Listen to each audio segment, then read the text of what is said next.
Phone की घंटी बजी और शिवानी ने फ़ोन उठाया। उधर से कोई बोला, भाभी, और रोने की आवाज़ आने लगी। शिवानी ने प्यार से पूछा, क्यों रो रहे हो? छोटे बच्चे की तरह अमित रोते हुए बोला, भाभी, और फिर सुबकने की आवाज़ आने लगी। शिवानी बोली, पहले चुप हो जाओ। अमित थोड़ा शांत होकर बोला, भाभी प्लीज़ भैया को छुड़ा दो, मुझसे ऐसी बात मत करो, मैं फ़ोन रखती हूँ। शिवानी यह कहते हुए फ़ोन रखने लगी। तभी उधर से आवाज़ आई, भाभी प्लीज़ फ़ोन मत रखना, भाभी भैया की गलती नहीं है। क्या कह रहे हो तुम? तुम्हें पता भी है मुझे तुमसे इस विषय में कोई बात नहीं करनी। कुछ और बात है तो बताओ। भाभी मैं जानता हूँ, अमित रूधे हुए स्वर में बोला। शिवानी ना चाहते हुए भी थोड़े गुस्से से बोली, क्या जानते हो? यही कि भैया ने आपको मारा, और क्यों मारा ये भी जानता हूँ। अमित थोड़ा धीरे से बोला।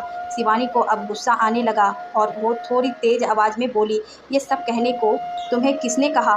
भाभी किसी ने नहीं, मम्मी पापा तो किसी वकील से मिलने गए हैं, उन्होंने तो आपसे बात करने को मना किया है, अमित ने जवाब दिया। तो फिर क्यों बात कर रहे हो? तुम इन सब बातों में मत पड़ो। शिवानी गुस्से से बोली, कैसे ना पड़ो, वो मेरे बड़े भाई हैं, नहीं सब कुछ है, मैं उनके बिना कैसे जीऊँगा? गलती मैंने की और सज़ा भैया भुगत रहे हैं। अमित कहकर चुप हो गया। तुमने कोई गलती नहीं की, तुम्हारे भैया ने मुझे मारा है, एक बार भी नहीं, 2 बार। पहले थप्पड़ मारा और फिर अगले दिन गला दबाने की कोशिश की। शिवानी झुंझलाहट में सब बोल गई। अमित भी चीख कर बोला, माँ ने कहा था कि उसे सच जान। उसने अमित की स्कूल की यूनिफॉर्म की टाई और बेल्ट क्यों चुराई थी? वो भैया को बार बार फ़ोन करके परेशान किए जा रही थी। भैया ने बताया था कि आपने ऐसा कुछ नहीं किया, उन्होंने कहा आप झूठ बोल रही हैं, आप चाहती ही नहीं कि मैं पढ़ूं। बस भैया को गुस्सा आ गया। मैंने सोचा भैया जब शांत हो जाएंगे तो मैं सच बता दूंगा। तुम क्या कह रहे हो? तुम्हें पता भी है? शिवानी हैरान होकर बोली। अमित धीरे से बोला, हाँ भाभी मैं जानता हूँ मैं क्या बोल रहा हूँ। 24 जनवरी सुबह 5 बजे आप दोनों बेंगलुरु के लिए निकल गए थे। मुझे लगा था उस दिन मैं स्कूल की छुट्टी कर लूँगा, पर मम्मी पापा बोले नहीं, कोई छुट्टी नहीं, स्कूल जाओ। स्कूल में मेरा टेस्ट था, मैंने याद नहीं किया था। मम्मी पापा को पता था कि बुधवार को स्कूल की यूनिफॉर्म की चेकिंग होती है, इसलिए मैंने टाइट बेल्ट जल्दी से बेड के नीचे डाल दी और उनके साथ ढूंढने लगे। बस ढूंढते ढूंढते समय कट गया। मम्मी को लगा आप छुपा कर गई हैं। उन्होंने तभी भैया को फ़ोन लगाकर गुस्से में आपके लिए बहुत कुछ कहा और साथ में ये भी कह दिया आप चाहती ही नहीं मैं पढ़ूं। मुझे यह नहीं पता था यह इतनी बड़ी बात हो जाएगी। सॉरी भाभी, शिवानी ने दर्द भरी आवाज़ में कहा। तुमने यह बात अपने भैया से क्यों नहीं बताई? मैंने भैया को फ़ोन किया था, पर भैया ने कहा मैं बाद में बात करूंगा।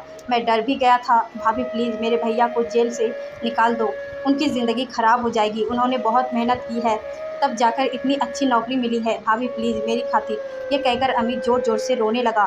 शिवानी बोली, चुप हो जाओ, मैं तुम्हारे भैया को जेल से निकलवा दूंगी, पर तुम प्रॉमिस करो तुम हमारी इन बातों के बारे में कभी किसी को नहीं बताओगे, अपने भैया तक को नहीं। आज के बाद मुझसे बात भी नहीं करोगे। शिवानी ने फ़ोन रख दिया। फ़ोन रखकर वो फूट फूट कर रोने लगी। थोड़ी देर बाद चुप हो गई और कंप्लेंट वापस लेने गई। सोचने लगी क्योंकि पापा ने ही वहाँ से थाने फ़ोन किया था और पुलिस रात को आकर पकड़ कर ले गई थी। तभी दरवाजे पर बेल बजाती है। वह दरवाजे के पिप हॉल से देखकर दरवाज़ा खोल देती है और दरवाज़ा खोलते ही अपने पापा के गले लगकर खूब रोती है। उसके पापा के भी आंखें नम हो जाती है। फिर उसके पापा उसे चुप करवाते हैं और उसे कहते हैं, तैयार हो जाओ, थाने जाना है, एफआईआर लिखवानी है। रात को सिर्फ तुम्हारे प्रोटेक्शन के लिए पुलिस उसे ले गई थी। शिवानी पहले अपने पापा को पानी देती है और फिर चाय बनाकर लाती हैं। पापा कहते हैं, चाय क्यों बनाई? शिवानी कहती हैं, पापा पहले मुझे आपसे बातें करनी है। और फिर वह बैठकर सब बातें बताती हैं। बातें सुनकर पापा एक गहरी लंबी सांस लेते हैं और कहते हैं, तो अब तू क्या करना चाहती है? दुखी मन से पूछते हैं। पापा मुझे कुछ नहीं करना है, बस आप उस इंसान को जेल से निकलवा दो और अब मैं अपनी ज़िंदगी खुद ही जीऊँगी। अभी आपके साथ आपके घर जाऊंगी और नौकरी करूंगी, बस अभी और कुछ नहीं। उसके पापा उसके सर पर हाथ रखकर एक लंबी सांस लेते हैं और कहते हैं, बेटा वो तेरा घर है और सदा तेरा ही रहेगा। भावुक हो उठते हैं, फिर अपने को संभालते हुए कहते हैं, तू चाहे देखकर बस खुश रहे की कोशिश कर और खुद के आंसू संभाल नहीं पा रहे थे।